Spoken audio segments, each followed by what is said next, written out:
Hey, it's Norm from Tested at Comic-Con 2015. One of the booths I always go to is Quantum Mechanics. This is John Eblan. We've interviewed him before. He runs the FX Cinema Arts Department at basically your model shop, where you guys make the large-scale artisan replicas. And you guys have a new one this year. Tell me about what looks like the Enterprise.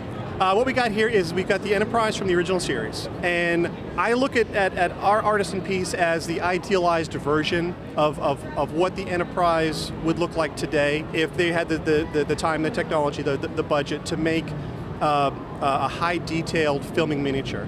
So we've added a few things to it that maybe wasn't there originally. We've put much more detail on it, we put a lot of paneling on it. We've also added one special feature that I like personally, and we illuminated the engines on there.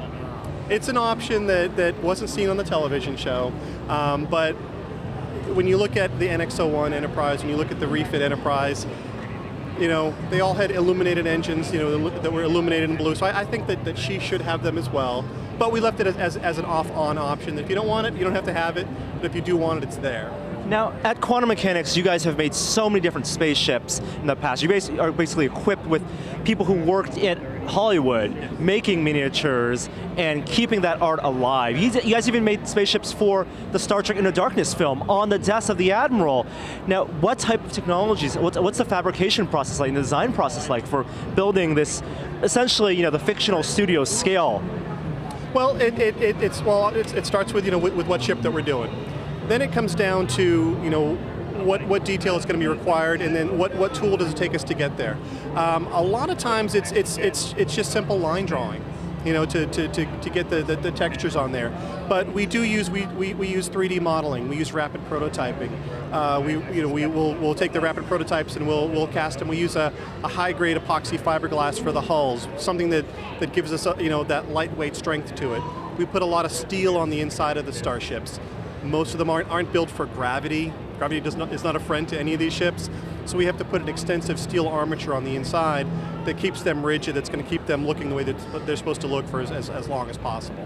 And so this is something modeled essentially from scratch using the proportions and the scale of the original, that giant filming miniature, and then just putting details like the LED lights, the paneling. That's amazing. Sometimes it's something that you never see on the screen, right. And in the CG models, it's easy to put the paneling in, but to get that iridescent look, right?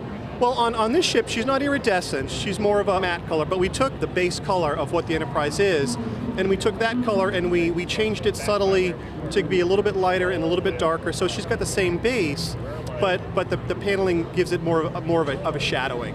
And what we did on this particular starship is, because we've got so much other experience behind us with doing all the other starships, from the NX-01 all the way up to the 2009 Enterprise, and some of those we had to develop our own Aztecing. The Kelvin, for example, we took all of the subtleties that's been in all the Aztecing that we've done from all these other starships, and we tried to incorporate it into this ship. So there's a continued lineage of design between all the ships. So not one stands out more than the other. They all blend with each other, and they look like they would have come from the same starship designers, and more or less from the same manufacturing, the same shipyard, stuff like that. So that, again, so they all blend as a lineage of Enterprise. A fleet. Exactly. A fleet. And joining the fleet here, you also have a miniature Enterprise, USS Enterprise, the orbiter, the shuttle. The orbiter, and actually was used basically as the test body for launches and landings. In doing all of our research for the original series Enterprise, I kept coming across the shuttle Enterprise, and I thought, how cool. Well, my first thought was, how big is this Enterprise compared to the television show Enterprise? So when we realized, what the size was, I'm like, let's make one, and let's bring it to the show with us, paint it up in scale, because a lot of people have the opportunity to see a real space shuttle around the country, and when you realize really how enormous that ship is, that has a crew of anywhere from 2 to 7 to 8 people in there, and you see how big that is, you can then get an easier understanding of the scale of the starship and really how enormous she is, but she's not so big that it becomes something that you really can't imagine. You can imagine a 1,000-foot long starship, if you can see how big the space shuttle orbiter is. The technical manuals always told me it's the size of the CBS Paramount parking lot. They always did the overlay, and they put the Enterprise over the parking lot.